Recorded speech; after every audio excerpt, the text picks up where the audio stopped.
Bienvenue, mesdames et messieurs, à cette session de l'actualité sur la télévision de la famille. Au sommaire, un seul titre, la troisième session extraordinaire de l'Assemblée nationale. Sur la table de débat, 3 projets de loi. Bonsoir encore une fois et merci de nous témoigner votre fidélité. Sans transition, l'ouverture de la troisième session extraordinaire de l'Assemblée nationale a eu lieu ce mardi à Ouagadougou. À l'ordre du jour, 3 projets de loi sur la table des députés. Ils débattront durant cette session pour tenter en tout cas de trouver la formule idéale pour adopter ces 3 projets de loi. Plus de détails dans cet élément signé Antoinette Bénon, Yannick Kaboré. Le président de l'Assemblée nationale, Alassane Bala Kandé, a procédé le 18 août 2020 à Ouagadougou à l'ouverture de la troisième session extraordinaire de l'Assemblée nationale et 3 dossiers d'importance capitale étaient à l'ordre du jour. À l'ordre du jour de cette session sont inscrits les dossiers suivants. Premier dossier, le projet de loi portant autorisation de ratification du traité relatif aux autorités africaines et malgaches de l'aviation civile adopté à N'Djamena le 20 janvier 2012. Deuxième dossier, le projet de loi portant autorisation de ratification de l'amendement à l'accord cadre portant création de l'Alliance solaire internationale adopté le 3 octobre 2018 à New Delhi, en République de l'Inde. Troisième dossier, le projet de loi portant modification de la loi numéro 014-2001/AN du 3 juillet 2001 portant code électoral. La clôture de notre session interviendra le mardi 25 août 2020 après épuisement de son ordre du jour. Cela dit, je déclare ouverte la troisième session extraordinaire de l'année 2020. À entendre le président de l'Assemblée nationale, cette rencontre extraordinaire fait suite à une demande du Premier ministre Christophe Joseph Marie Dabiré. La tenue de cette session extraordinaire fait suite à la lettre numéro 2020-1617/PM/CAB/DCI du 12 août 2020 de M. le Premier ministre, chef du gouvernement, demandant la convocation de cette session conformément à l'article 88 de la Constitution burkinabé. J'ai accédé à cette requête en convoquant par arrêté numéro 2020-033/AN/Presse en date du 13 août 2020 la présente session extraordinaire. Afin de délibérer ces 3 dossiers en toute quiétude et dans les délais prévus, Alassane Bala Kandé a demandé aux députés et aux membres des différentes commissions d'être assidus au travail. Toutefois, il a souhaité que les députés, les fonctionnaires de la dite assemblée, voire tous, aient une pensée pieuse à l'endroit de leur défunt président Salif Diallo. En rappel, Salif Diallo est décédé le 19 août 2017. C'est la période des examens de fin d'année, pour ne pas dire que c'est déjà la fin des examens de fin d'année. Nous avons choisi de nous intéresser, voilà ce sujet, le baccalauréat qui a connu depuis 2003 à maintenant en tout cas 2 formules différentes. De 2003 à 2008, tous les candidats au baccalauréat sans exception composaient d'abord les matières spécifiques dans un premier tour. Après admission, ils accédaient alors au second tour pour espérer avoir le précieux sésame. Mais depuis 2008 jusqu'à nos jours, bien entendu, une autre formule est entrée en vigueur où dès le premier tour, les candidats peuvent être déclarés définitivement admis. Ceux qui auraient une moyenne inférieure à 10, entre 8 et 10, eh bien, étaient repêchés pour un second tour et c'est la formule actuelle. Inconvénients, avantages de ces différentes formules, nous avons tendu nos micros aux spécialistes. Et bien entendu, dans cet élément, ils nous donnent des éléments de réponse. C'est avec Gédéon Tapsava et Delphine Banissi. Le baccalauréat, quelle qu'en soit la série, est ce premier diplôme universitaire capable de faire passer l'apprenant du statut d'élève à étudiant, ouvrant ainsi les horizons des études supérieures aux diplômés. Entre 2003 et 2008, le bac a été composé en 2 temps, c'est-à-dire à la première composition, le candidat selon sa série composait ses matières de base et à l'obtention d'une moyenne supérieure ou égale à 8,5 sur 20 est admis pour la deuxième phase de l'examen. Et ce n'est qu'à l'issue de cette étape avec une moyenne supérieure ou égale à 10 sur 20 que le candidat était déclaré définitivement admis au bac. Par rapport à la formule qui était appliquée jusqu'en 2008, je pense entre 2003 et 2008, si je ne me trompe pas, où il fallait composer dans les matières spécifiques. C'est-à-dire quand on prenait la série D, l'élève devait composer en mathématiques, en SVT, en sciences physiques et en français. Seulement. Et il lui fallait moyenne de 8,50 je pense encore, pour être admissible. C'est-à-dire pas admis, admissible. Et il allait continuer avec les autres matières que je n'ai pas citées. Bon, cette formule, franchement dit, moi c'est de mon point de vue, n'arrangeait pas les élèves. De 2008 à nos jours, où le bac est composé comme le BPC, le candidat compose toutes les matières de sa série à un premier tour normal et une seconde chance est donnée aux candidats ayant une moyenne comprise entre 8,5 et 9,99 sur 20 pour un quelconque rattrapage. Il s'agira en ce moment pour le candidat d'être évalué uniquement sur ses matières de base selon sa série. C'est vrai que notre bac a connu 2 formules essentielles dans ce pays.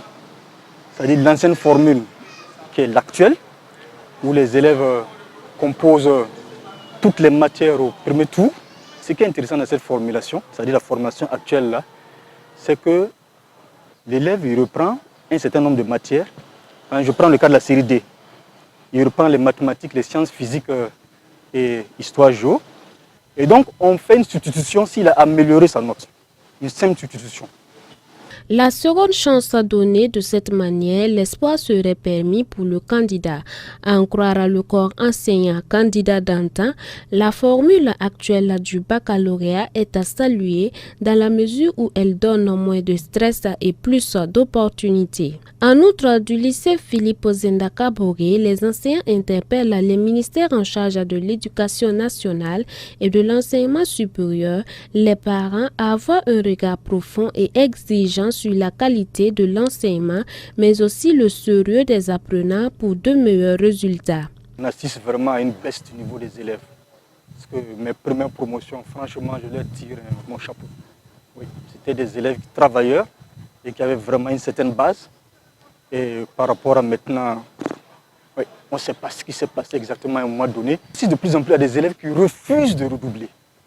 C'est-à-dire, au Zenda, ici, nous, on peut déclarer des élèves redoublants. Ils vont s'inscrire en classe supérieure ailleurs.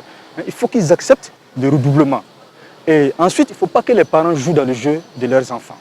Il faut qu'ils soient un peu plus regardants dans le travail de leurs enfants. Et maintenant, le dernier appel que je voulais lancer, c'est surtout vis-à-vis du ministère. Il faut que le ministère aussi soit regardant à ce niveau. Pour cette session 2020, ce sont plus de 125 800 candidats qui sont allés à l'assaut de ce premier diplôme universitaire. Hors de chez nous, chez le voisin d'à côté, au Mali, l'impasse politique que vit ce pays depuis quelques semaines a eu raison du régime de Bamako. L'armée a choisi de contraindre le président Ibeka à la démission. Une transition politique civile et des élections générales dans un délai raisonnable, c'est la promesse des putschistes. Au Mali, le président Ibrahim Boubacar Keïta a annoncé sa démission, la dissolution du gouvernement et celle de l'Assemblée nationale. Une annonce faite peu après avoir été arrêté puis enlevé par des soldats. Un coup d'état militaire soutenu par plusieurs manifestants. Il s'est adressé aux citoyens maliens lors d'une allocution télévisée. Je voudrais, à ce moment précis, tout en remerciant le peuple malien de son accompagnement au long de ces longues années, de la chaleur de son affection, vous dire ma décision de quitter mes fonctions, toutes mes fonctions à partir de ce moment.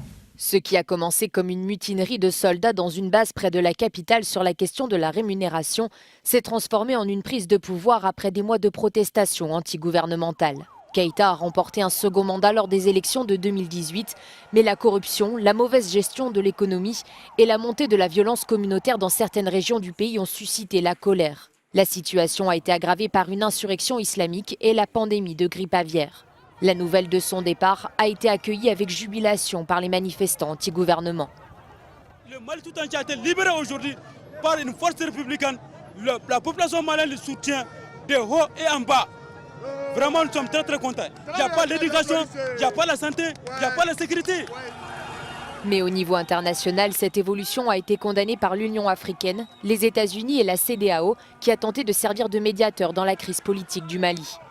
La France a également exprimé son inquiétude avant le discours de Keïta. Elle effectue une mission de maintien de la paix au Mali depuis 2013. Un peu plus loin, cette fois-ci, aux États-Unis, Joe Biden est officiellement candidat pour l'élection présidentielle de novembre.